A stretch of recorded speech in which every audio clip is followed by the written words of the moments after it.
Good morning, welcome to 6 TV. బులెటిన్లోని updates చూసే ముందు పలు వార్తాపత్రికల్లోని ప్రధాన అంశాలని ఓసారి చూద్దాం. ముందుగా ఈనాడు దినపత్రిక చూస్తే గ్యారంటీలే ప్రాధాన్యాలు, అమలుకు తదుపరి కార్యాచరణపై కసరత్తు, ప్రజాపాలన దరఖాస్తులపై నేడు సీఎం రేవంత్ రెడ్డి సమీక్ష, ప్రత్యేక వెబ్సైట్ను ప్రారంభించనున్న ముఖ్యమంత్రి. ఇక అధికారం చేపట్టిన మర్నాటి నుంచే 6 గ్యారంటీల అమలుకు శ్రీకారం చుట్టారు సీఎం రేవంత్ రెడ్డి.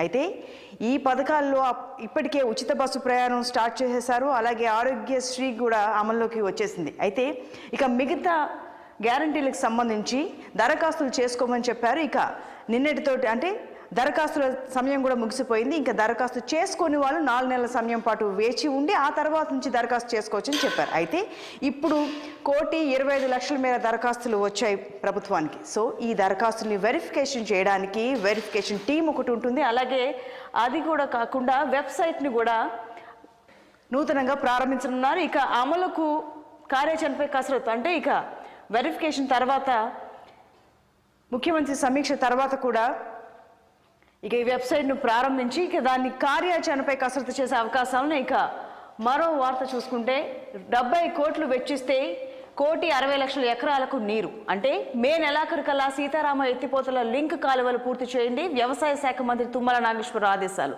దశల వారీగా ప్రాధాన్యాన్ని బట్టి పనులు చేపట్టాలి, నీటిపారుదల శాఖ మంత్రి ఉత్తమ్. అంటే ఇక ఎవరికి ఏ శాఖలైతే కేటాయించారో ఆయా మంత్రులు వారి వారి పనుల్లో నిమగ్నమై ఉన్నారు. అయితే ఇప్పుడు నీటిపారుదల విషయానికి వస్తే సీతారామ ఎత్తిపోతల పథకం మే నెలాఖరుకల్లా లింక్ కాలువలన్నీ పూర్తి కావాలి అని టార్గెట్గా పెట్టుకున్నట్టుగా తెలుస్తోంది.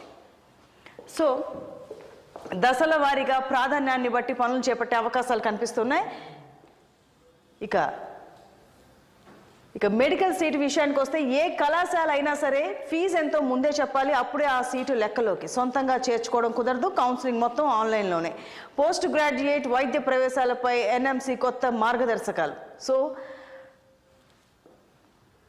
ఇక మెడికల్ సీటు విషయానికి వస్తే సొంతంగా చేర్చుకోవడం కుదరదని ఇక మొత్తం ఆన్లైన్లోనే ట్రాన్స్పరెంట్గా అడ్మిషన్లు జరగాలని ఇక్కడ చెప్పారు. ఇక నెక్స్ట్ లోక్సభ స్థానాలకు సమన్వయకర్తల నియామకం జాబితాను ప్రకటించిన ఏఐసిసి 2 నియోజకవర్గాలకు రేవంత్, బట్టి, పొంగులేటి.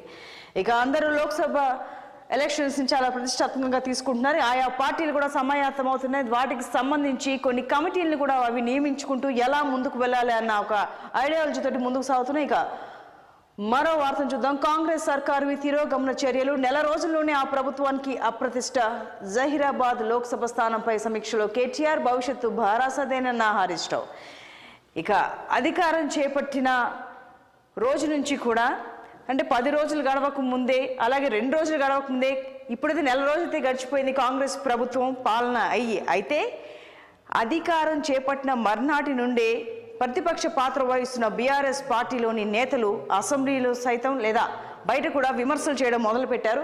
ఇక నెల రోజుల్లోనే ఆ ప్రభుత్వానికి అప్రతిష్ట మూటగట్టుకుంది అన్న మాటల్ని కేటీఆర్ అండ్ హరీష్ రావు మాట్లాడారు. ఇక మరోవైపు యువ ఓటర్ల నమోదుకు ప్రాధాన్యం, పథకాల లబ్ధిదారులకు కేంద్రం కృషి గురించి వివరించాలి, మహిళా అభ్యున్నతి కార్యక్రమాలపై విస్తృత ప్రచారం, భాజపా ఎన్నికల కార్యాచరణ భేటీలో కిషన్ రెడ్డి.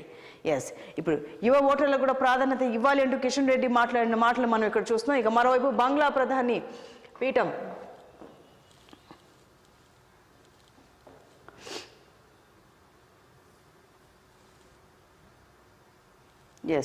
బంగ్లా ప్రధాని పీఠం మళ్ళీ హసీనాదే. సార్వత్రిక ఎన్నికల్లో మెజార్టీ సాధించిన అవామీ లీగ్ విపక్షాల బహిష్కరణ, ఘర్షణల మధ్య ముగిసిన పోలింగ్.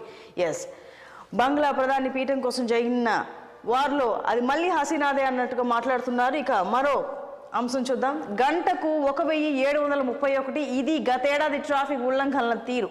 జరిమానాలు విధిస్తున్నా తగ్గని కేసులు, వాహనదారులో కనిపించని మార్పు. ఎన్ని చలాన్లు వేసినా కూడా వాహనదారులు ఎటువంటి చేంజ్ అనేది లేదు అని చెప్తూ ఉన్నారు. అయితే గంటకు 1,731 కేసులు నమోదు అవుతున్నాయి. అంటే ఇవన్నీ ట్రాఫిక్ ఉల్లంఘన. అంటే గంటకి ఇన్ని అంటే 24 గంటలు. ఒక 5 గంటల్ని తీసేస్తే ప్రతి గంట సుమారు రోజుకి దాదాపుగా 10,000 ట్రాఫిక్ ఉల్లంఘనల కేసులు నమోదవుతున్నట్టుగా మనకు తెలుస్తూ ఉంది. ఇక మరోవైపు కొత్తగా 27 వాయు నాణ్యత నమోదు స్టేషన్లు, జిల్లా కేంద్రాలు, పెద్ద పట్టణాల ఏర్పాటుకు పీసీబీ నిర్ణయం. ఎయిర్ పొల్యూషన్ మానిటరింగ్ స్టేషన్లని ఏర్పాటు చేసే నిర్ణయం తీసుకుంది పీసీబీ. ఇక మరో వార్తాపత్రికలోని ప్రధాన అంశాలను చూద్దాం.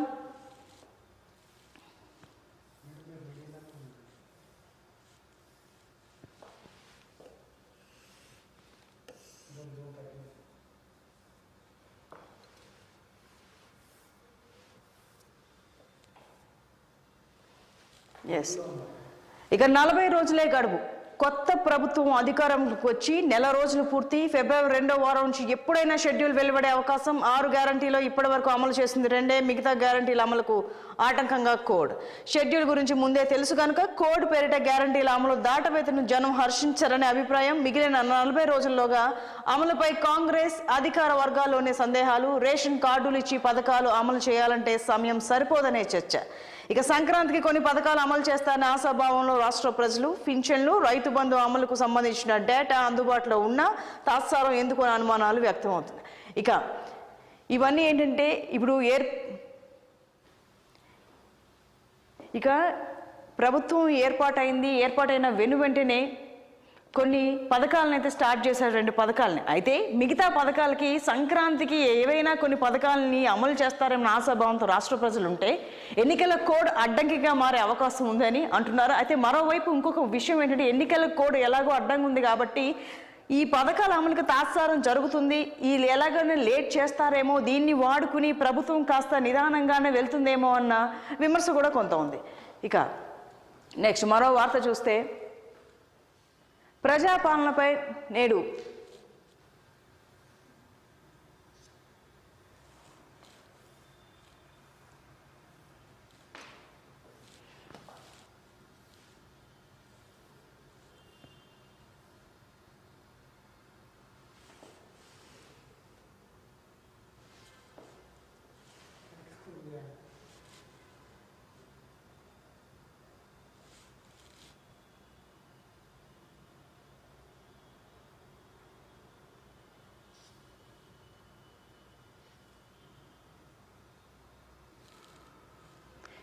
ప్రజాపాలనపై నేడు సమీక్ష. సీఎం అధ్యక్షతన జరగనున్న సమావేశం. అందుబాటులో ఉన్న మంత్రుల హాజరుకు విజ్ఞప్తి. అభయహస్తం, అర్హుల ఎంపిక, కాళేశ్వరం తదితర అంశాలపై చర్చించే ఛాన్స్. ఇక ప్రజాపాలన అయితే ఫస్ట్ దఫా ముగిసిందని చెప్పాలి. ఇక నేడు సమీక్ష సమావేశంలో ఏం చర్చిస్తారన్న దానిపై సర్వత్రా ఆసక్తి నెలకొంది.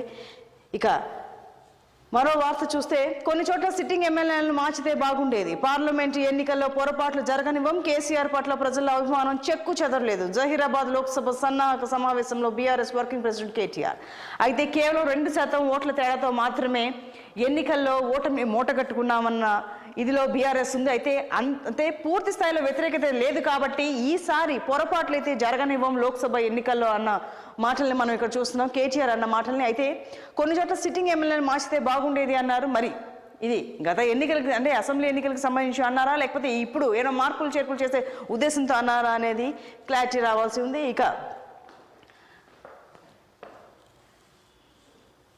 ఇక ఇందిరమ్మలోకి డబుల్ బెడ్రూమ్ ఇల్లు. గత ప్రభుత్వం ప్రారంభించిన ఇల్లు దాదాపు 2.28 లక్షలు మాత్రమే. వాటిలో పూర్తయినవి 1.53 లక్షలు. అందులో లబ్ధిదారులకు కేటాయించిన ఇల్లు 1,06,000, సిద్ధంగా ఉన్నవి 47,000, మిగతా అసంపూర్తి నిర్మాణాలు 76,000.